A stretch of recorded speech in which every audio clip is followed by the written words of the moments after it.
this is not a fight that we can fight by ourselves. And to be perfectly honest, you know, if you don't stop this now, who's going to be here to stand when it's you? Because at the end of the day, we know what the real color is. The color is green. Thanks. Appreciate it. Stay safe. Yes, thank you.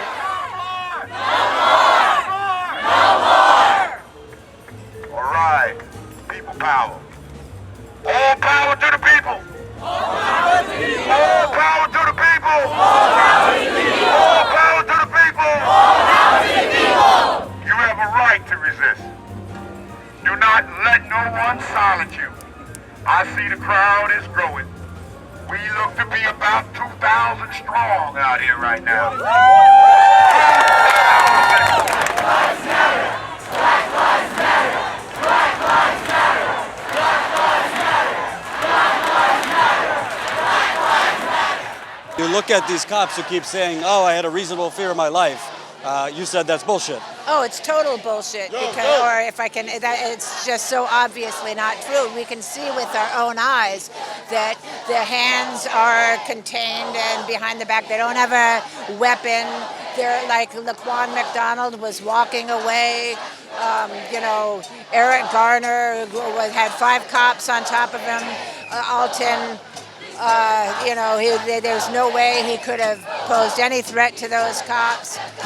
It just goes on and on and on. Killing all these people and then trying to put it on trial, and then all these, you know, like corruptive things happening and people are not getting tried and they're just getting off after killing, you know?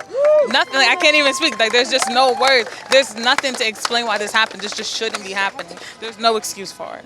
You look at it, and the common denominator is they like to say we thought our life was at risk and we felt threatened, which they could pretty much say that and get away with it. You look at these videos, nobody's life was a threat. That was clear. You know, there's situations where white people are physically attacking them when they're supposed to be getting arrested or being reprimanded, and they're not being killed, shot down, or fucking dragged out in the street. That's not happening. So, you know, when they're over here saying, "Oh, black man, I'm intimidated," don't do this fucking job. This job is not for you. You understand? You're not going to look at my skin and tell me I'm intimidated and I seem to have a gun because I'm a black person. That doesn't add up. That's not how it works. There's no excuse. And we don't get no peace. And they don't get no peace. No peace. No police. Hey, ho, ho. These racist cops have got to go. Hey, hey, ho, ho. These racist cops have got to go. And we both know. Let's keep it real. If I said to a cop, "Hey, officer, I just want to let you know I have a gun here," he'd say, "Thank you for telling me." If you did it, we just saw what happened. Now, institutional racism, like, we can't just snap our finger and it be gone. Right, because it's so many years that, you know, this time period that we have right now is so many years for, you know, people's mindset to be like that, you know. We came out of a time period where this country was founded on slavery. Scientific research has backed slavery. Coming out of slavery, being emancipated, you have racism and the civil rights movement going on. And that research from back then, you know, black people coming from this kind of monkey, that kind of monkey, stuff like that. It sticks in people's minds, and it's also embedded in their kids' minds, you know, when they see stuff like that. And, you know, I would transition to this time period, 2016. It almost fascinates people that, you know, people's mindset is still on that, but there's a lot of ignorant people out there. There's a lot of misinformation out there. People are not properly educated as to what happened in the past, as to why we are in this current predicament right now. Don't shoot. Don't shoot. There's a disconnect. All these things are happening, but there's no change. I think we're past retraining. Right. I don't even think the retraining actually happened, you know. You know, I work in psychiatry, and I know that when I'm dealing with patients, a lot of it is just verbal.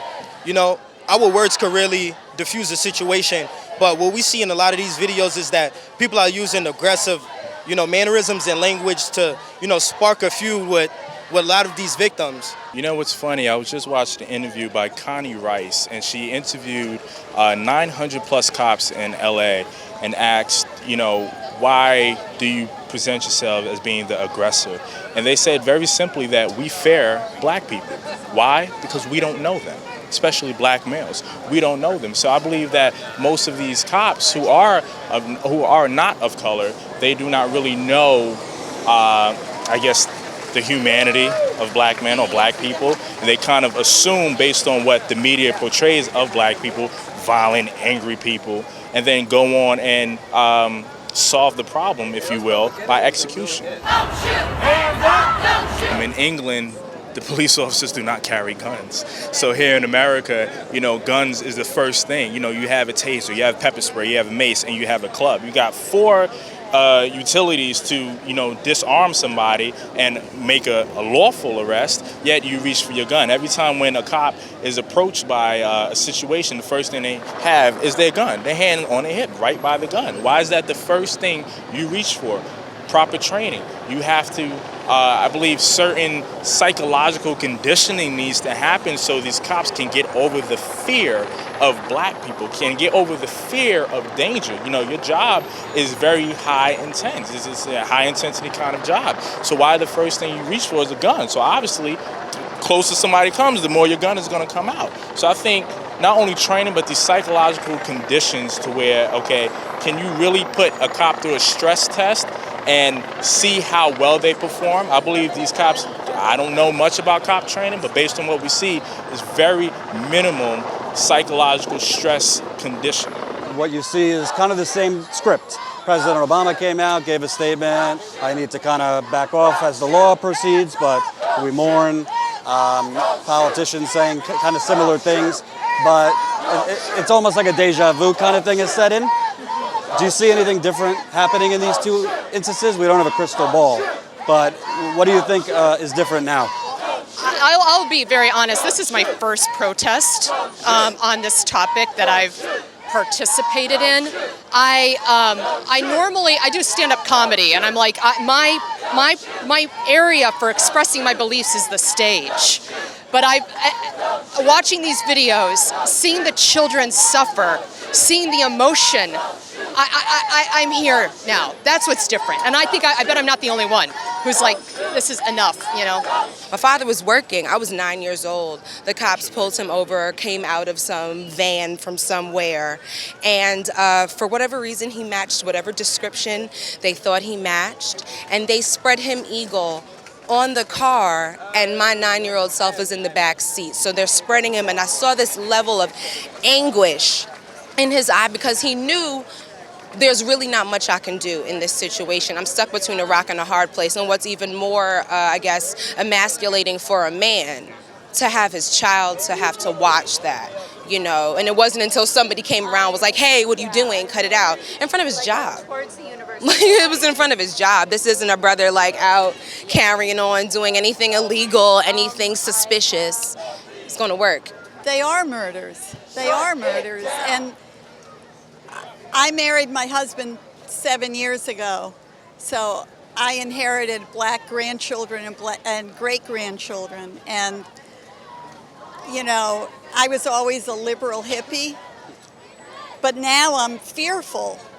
I'm fearful for our family, that this could happen. And we just went to our grandson's wedding in Minneapolis. And, You're worried that them just leaving out the house might be the last time? It's just shocking. It's shocking that this is happening in America today. Back in the 60s, we were protesting everything and we thought we changed the world. And we didn't, What could be done that's different this time that's actually going to hold anyone accountable, since it's pretty much white people carrying out investigations? Yeah, always white people carrying out investigations. That's a problem. You know what? I just think we need to go ahead and look at the way the police are being trained to handle situations, and this is not how they're being trained. They have to be held accountable for this. They are not going by law. They're not going by their training, and they're not being held accountable for not doing their job the right way. They're supposed to serve and protect, The mass incarceration and all this stuff. It's a correctional facility. No one's supposed to be there for their whole fucking life. That's not supposed to happen. How do you feel about yourself? You scared for your own safety? Not at all. I believe as a black man, it is very important to know my history. It's very important to embrace my history. And the more you know about yourself, the more stronger you are as an individual. I am not afraid of these police officers because I know my rights. I'm not afraid because I know that good things always happen when you know and have confidence in yourself. It's fucking disgusting. I do not understand why this keeps... Take your time. When will they stop?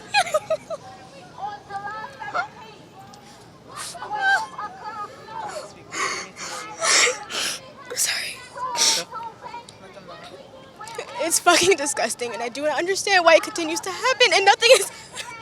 We rally in this